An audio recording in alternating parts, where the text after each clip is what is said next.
시편 31편 19절 말씀 마음을 집중하시고 함께 읽어봅니다. 주를 두려워하는 자를 위하여 쌓아두신 은혜, 곧 주께 피하는 자를 위하여 인생 앞에 베푸신 은혜가 어찌 그리 큰지요. 아멘. 사순절 순례여정 오늘 30일차를 맞이했습니다. 이제 남은 시간은 꼭 열흘이 남았어요. 10번만 참석하시면 이제 이 사순절이 끝나게 되는데요. 이제 여러분들 모두가 함께 완주하시기 바라고, 또 아직 함께하지 못한 분들도 많아요. 그분들도 단 하루라도 또 이제 남은 시간만이라도 함께했으면 좋겠어요. 저는 참 얼마나 아쉬운지 모르고, 또 한 분 한 분이 참여할 때마다 얼마나 좋은지 몰라요. 이 소중한 시간과 기회를 놓치지 않고 또 서로 축복하는 시간이 될 수 있도록 여러분이 서로 권면해 주시기 바랍니다. 남은 기간 동안에 우리 함께 할 수 있도록 그렇게 해주셔서 더 함께 유종의 미를 거두어 갈 수 있도록 여러분이 도와주시면 감사하겠습니다.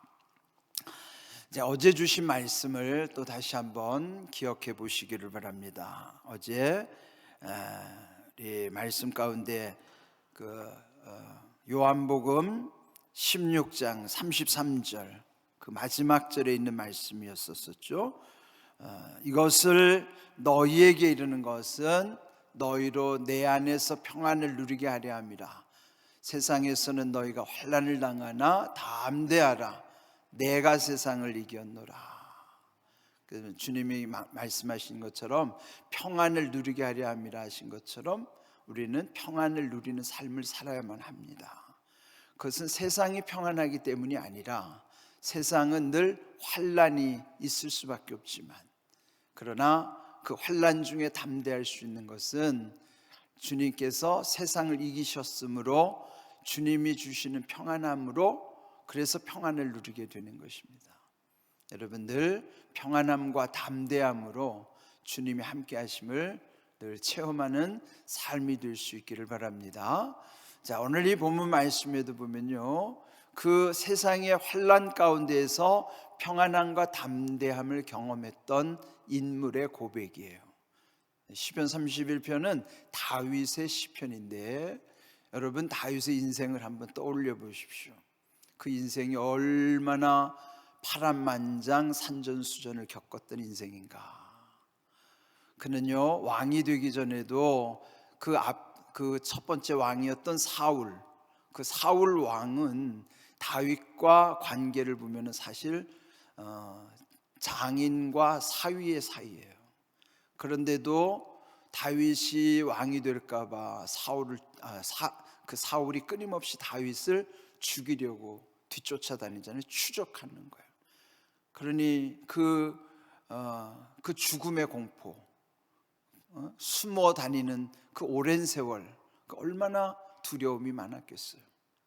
또 막상 왕이 된 다음에도 그 아들 압살롬이 반역을 해서 또 피난을 다녀야만 했고, 그런 또 많은 풍파를 겪었음에도 불구하고, 그러나 이제 오늘 이 본문 말씀을 하나님께 고백하는 거예요.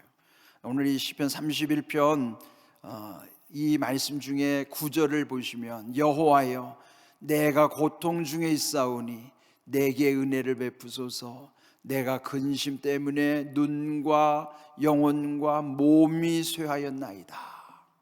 얼마나 극심한 환난을 겪었으면 하나님께 그렇게 간절히 기도하는 거예요. 그러면서도 기도 가운데 그가 하나님께 받은 약속과 그 깨달음이 오늘 이 고백입니다.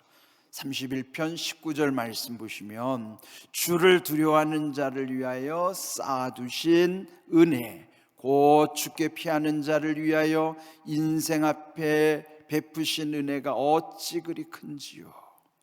여기 다윗이 고백하는 은혜가요, 두 가지로 나타나요. 하나는 쌓아두신 은혜, 그 다음에 베푸신 은혜 하는 거예요. 여러분, 하나님의 은혜 아닌 것 없지만 오늘 다윗이 경험하고 고백하는 내용은 하나님의 은혜를 쌓아두신 은혜와 베푸신 은혜라, 그렇게 고백하는 것입니다. 그런데 쌓아두신 은혜라는 표현 속에는 그것을 은밀히 준비해 두신다는 거예요. 여기 쌓아두셨다는 것은 우리도 모르는 사이에 비밀히 저장해 놓으시는 거예요. 축적해 놓으시는, 쌓아두신 은혜. 하나님은 왜 우리를 위해서 그 은혜를 쌓아두시는가? 여러분, 우리가 기도한다고 하는 것은 하나님이 몰라서가 아니에요. 기도 안 해도 하나님은 우리의 원하는 바를 다 아실 뿐만 아니라 다 처지와 형편을 아시죠. 그럼에도 불구하고 왜 기도하는 줄 아세요?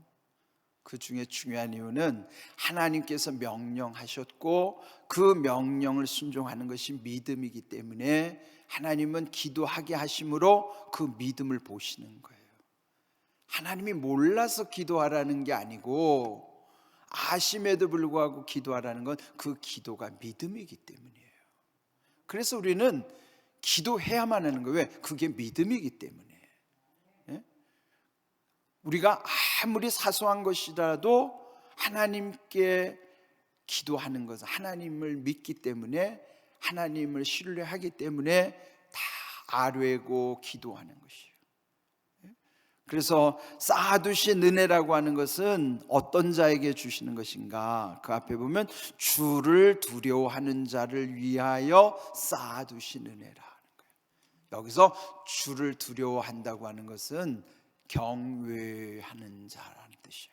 하나님을 경외하는 자를 위하여 하나님은 그 은혜를 쌓아두신다. 쌓아두신 은혜는 하나님을 두려워하는 자, 즉 하나님을 경외하는 자에게 주시는 은혜라 하는 거예요.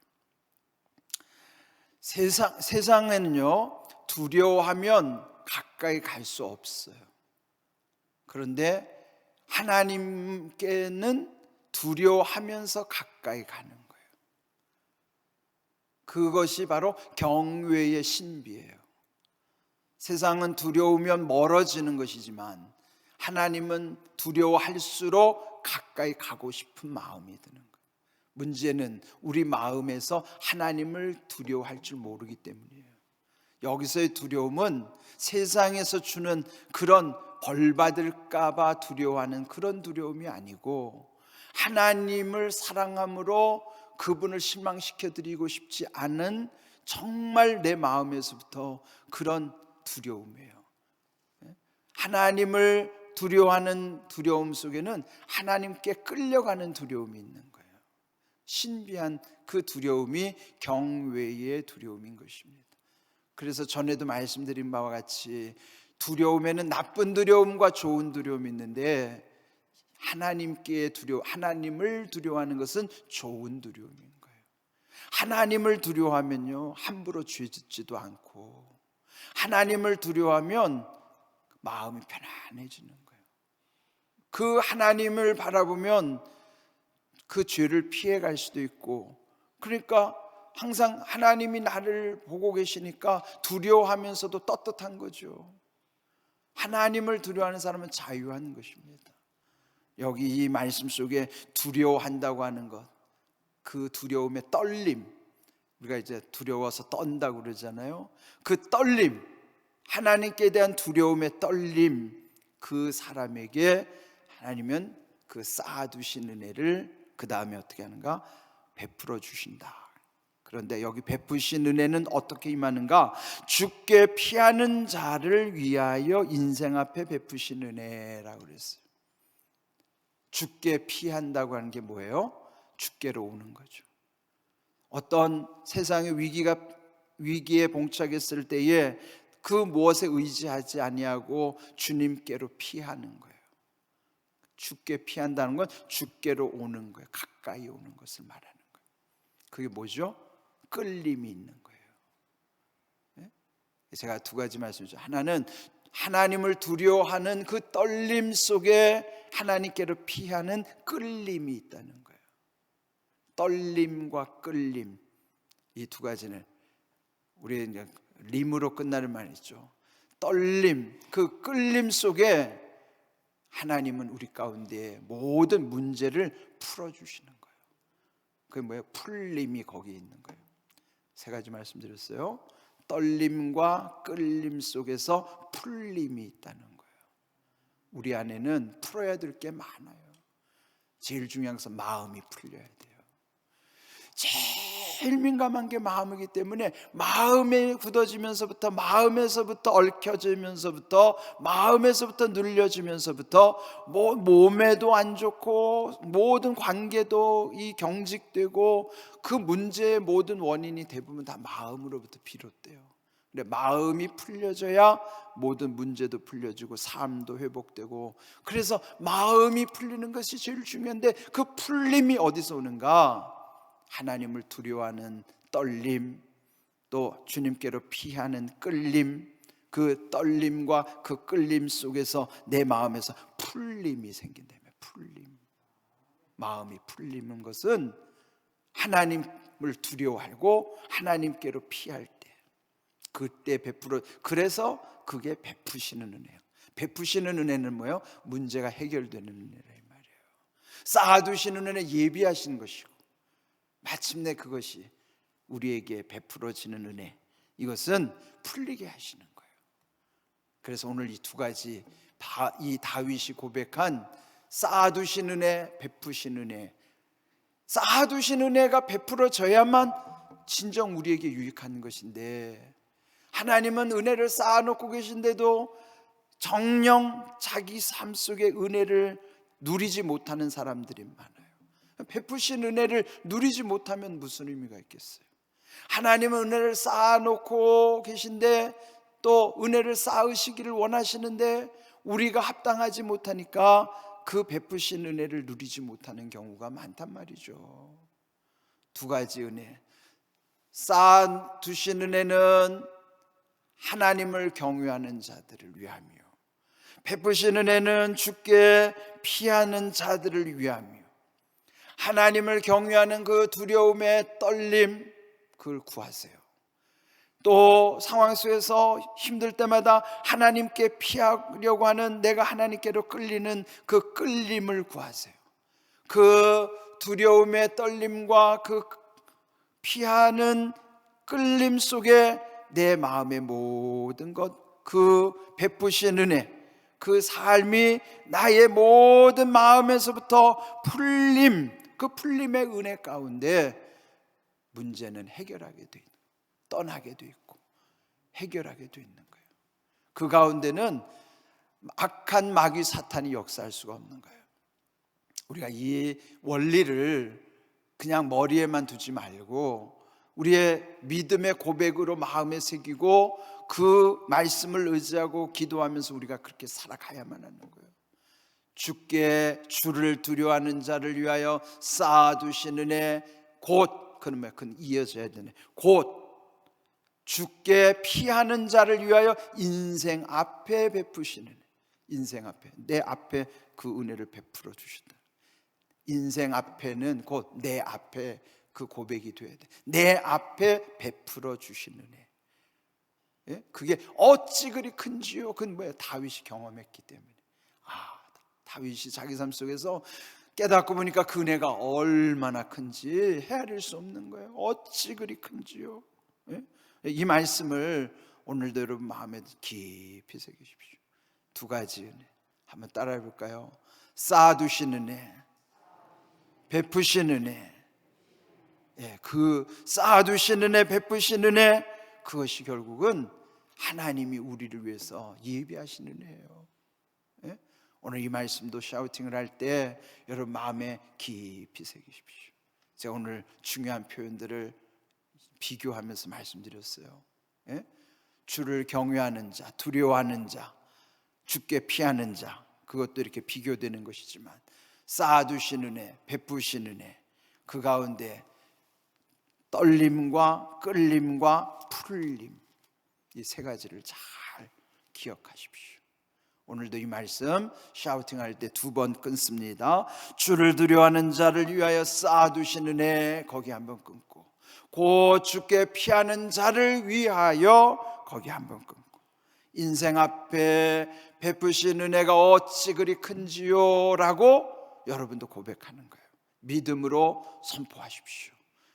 그리고 시편 31편 19절, 이거 외울 때도 보면 지난번에 시편 119편이 우리 119가 상징하는 것처럼 여기는 그 119가 중요하기 때문에 앞에 3번 있다고 생각하세요. 그래서 3119로 외우세요.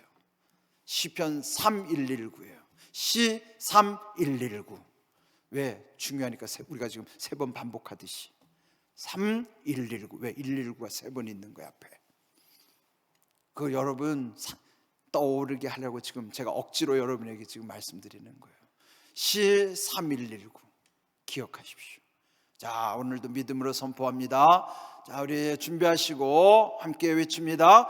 주를 두려워하는 자를 위하여 쌓아두시는 애, 주를 두려워하는 자를 위하여 쌓아두시는 애, 주를 두려워하는 자를 위하여 쌓아두시는 애, 곧 주께 피하는 자를 위하여, 곧 주께 피하는 자를 위하여, 곧 주께 피하는 자를 위하여. 인생 앞에 베푸시는 애가 어찌 그리 큰지요, 인생 앞에 베푸시는 애가 어찌 그리 큰지요, 인생 앞에 베푸시는 애가 어찌 그리 큰지요. 시편 31편 19절 말씀. 아멘.